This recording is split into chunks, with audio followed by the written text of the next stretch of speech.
My name is Michelle Woodhouse, and I have the pleasure of serving as your Vice President of Academic Affairs and Chief Academic Officer.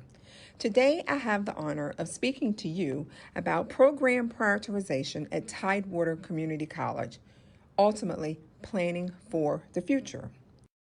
Community colleges have a powerful mission that requires us to be all things to all people. As such, the programs have to be dynamic and responsive to the needs of community, university, K-12, and industry partners. That said, academic planning really emerges for a variety of reasons. Internal pressures, such as increasing or decreasing revenues, increased focus on the quality of programs, a need to strengthen the college's reputation, and heightened government or accreditation expectations and external pressures such as new industry partners. What we have sought to do here at Tidewater Community College is really reconcile all of the demands that can pull programming in different directions. Therefore, the program prioritization process for TCC is designed to shape instructional priorities and inform an integrated approach for instructional, strategic, and facilities master planning, aligning academic planning as well as our facilities planning so that they can ultimately support each other. Program prioritization focuses on examining all aspects of a program as applied consistently at the same time across all programs to arrive at a judgment regarding the modification or enhancement of the program. There is no one or right way to conduct program prioritization, which ultimately leads us to the development of our academic plan. There are, however, best practices and various models that we have sought to review. The models include goal-based, which really focuses on putting programs in order based upon the extent the program is achieving the program objectives. Another is being responsive, aligning programs based upon the needs of varying perspectives. And then there's decision making, which is really, again, putting those programs together based upon the program's effectiveness or purpose. And lastly, connoisseurship, which is, again, placing programs based upon how critics interpret the program. At Tidewater Community College, we have decided that the best approach is to customize an instrument that is a hybrid of goal-based, responsive, and decision-making, making sure that the programs are really aligned to the extent that the program is achieving the desired objectives. We think that this will give TCC the opportunity to develop an efficient academic plan, which is ultimately focused on program prioritization. The process that Tidewater Community College will follow is a 4-phased process: preparing, planning, assessment and evaluation, and implementation. But before we get there, let's talk about the journey thus far and what we have done to get to this point. The Academic Affairs Leadership Team came together in August of 2020 to begin taking on this process. The Academic Affairs Leadership Team looked at the most recent institutional data and also the initial rubric, which was designed by Dr. Kelly Sorey, was introduced. The leadership team later met in October, where we met to review and make improvements and desired additions to the rubric. In November of 2020, Dr. Kimberly Beatty was engaged to compile all of the data input and conducted research based upon the feedback that has been received from the deans as well as the associate vice presidents. Group work was done to really take a look at the rubric and its effectiveness, and recommendations were made for any desired changes. And in December of 2020, the Academic Affairs Leadership Team finalized the acceptance of the rubric, which we will present today. As the leadership team continued to work on this project, it became apparent that we needed to answer a few questions. Number one, what has prompted the review? And number two, what is the long-term goal of the process? We needed a vision. We needed to make sure that we had clear direction. We also needed to clarify roles and identify a plan to engage the people accountable and responsible for the work which is required. And we needed to establish a common understanding and consensus regarding definitions. Ultimately, the vision of this project is to align our academics with our facilities. Through this process, by taking a cohesive and systematic look at all of the programs, we will then be able to carefully align and make succinct decisions about our programs and how they relate to our facilities. Let's move to an overview of the rubric elements. The elements of the customized rubric for TCC are derived from several sources, but primarily from Introduction to Rubrics by Stevens and Levy, 2013. Now let's talk about each rubric. The dimensions. What does the dimensions mean? Dimensions are the intentional groupings of interconnected ideas and should be assigned a quantitative value. Next part of the rubric is a criterion, which these are specific areas that are being evaluated.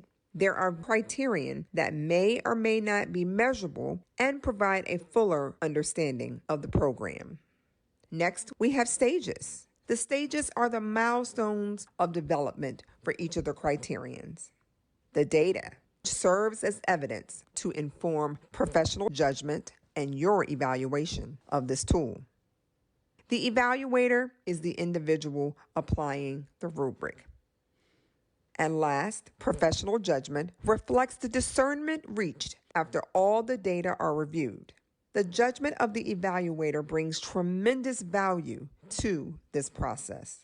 As we get in deeper and we talk about the dimensions, you will see that within each dimension, there are 3 to 7 criterion that may or may not be measurable and provide a fuller understanding of the programs. Let's talk briefly about the dimensions and what they mean. There are 6 dimensions. The first one is program history. And program history focuses on evaluating the historical development of the program and its leadership. It takes a look at student engagement, program coordination, program advisory committee, and the maturity of the program. The next dimension, number 2, quality, is focused on evaluating the program inputs and processes. Again, we take a look at the breadth and depth of the faculty and staff, the experience, and the credentials. We look at the student type, whether the strengths of the students are attracted to the program or the exclusivity of the program. And more importantly, we look at the curriculum, evaluating whether the curriculum is aligned with the breadth and depth of the discipline and meets the learning needs of the students. Demand is focused on the need for and the attractiveness of the program internally and externally. Within this criterion, we are looking at additional areas to effectively evaluate the opportunity and the strain related to staffing.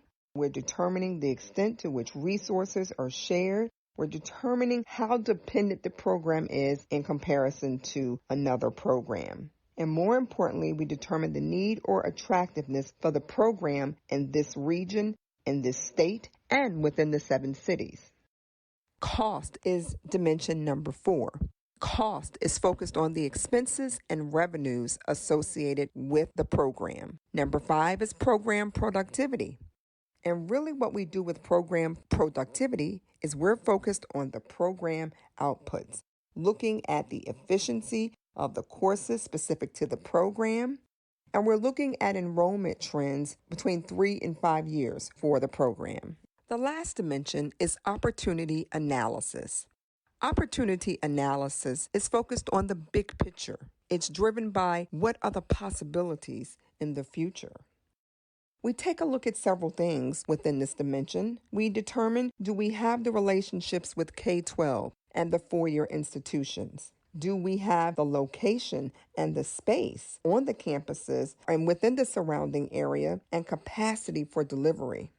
Are we looking at the delivery options of when we offer the courses or the program? Consideration may need to be given to the term, time of day, or mode of delivery.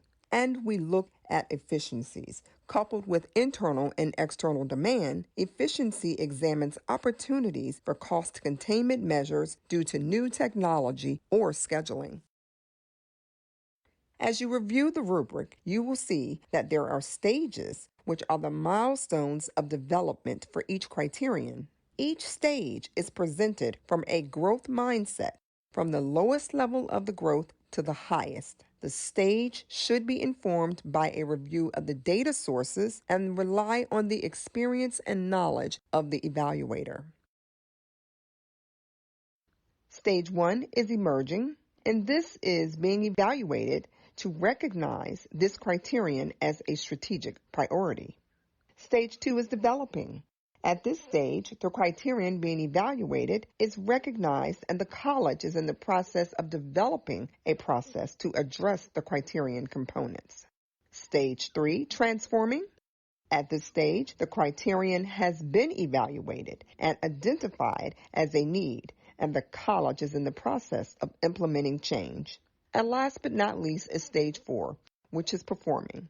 At this stage, the criterion is fully operational and institutionalized at the college.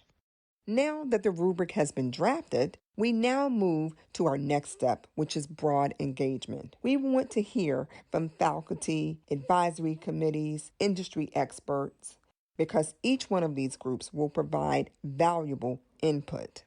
We want faculty to engage and to focus on providing us with input on what the criterion weights and point values and other data sources should be.